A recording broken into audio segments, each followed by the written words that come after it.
இங்கே நின்னு என்ன நடக்குதுன்னு மட்டும் பார்க்கணும். ஓகே? பெரிய கொலகாரனாச்சே, எப்படி சமாளிக்க போறனோ?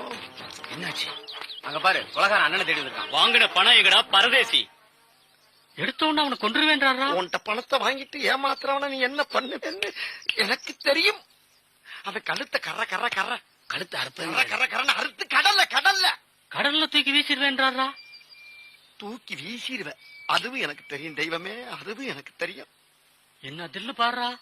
அது மட்டுமா, பணம் தராதனால ஒரு நாள் ராத்திரி பூரா விடிய விடிய வச்சு என் சட்டையை பிடிச்சி என் வாயிலேயே நங்கு நங்கு பல்லப்புறம் உடைப்பங்கிறாரியா? அதுக்கப்புறம் என் செருப்பையே கலட்டி என் வாயிலேயே பலார் பலார் செருப்பால அடிப்பேங்கிறாரியா? பலார்னு அடிச்சியே வாயை திறந்து ஏதாச்சும் பேசியிருப்பனா? சொல்லு என் தெய்வமே, சொல்லு. இந்த தெருவூரா ஓட விட்டு அடிச்சேன். என்ன இந்த ஏரியாவுக்குள்ளே வரக்கூடாதுங்கிறாரு. ஏதாச்சும் பேசியிருப்பனான்னு இன்னொரு தடவை இந்த நாயை தேடி இந்த ஸ்பாட்டுக்கு நீ வந்த, அது உனக்கு அசிங்கம்.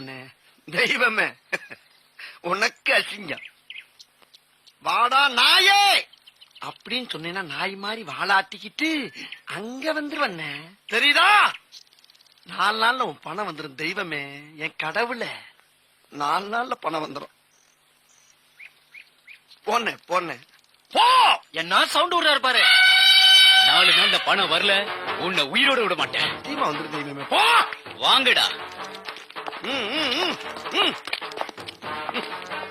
எப்படியோ இன்னைக்கு கையால் ஆக்ஷனை காட்டி நம்ம பசங்களை பூரா பேரையும் கவர்த்திட்டோம்.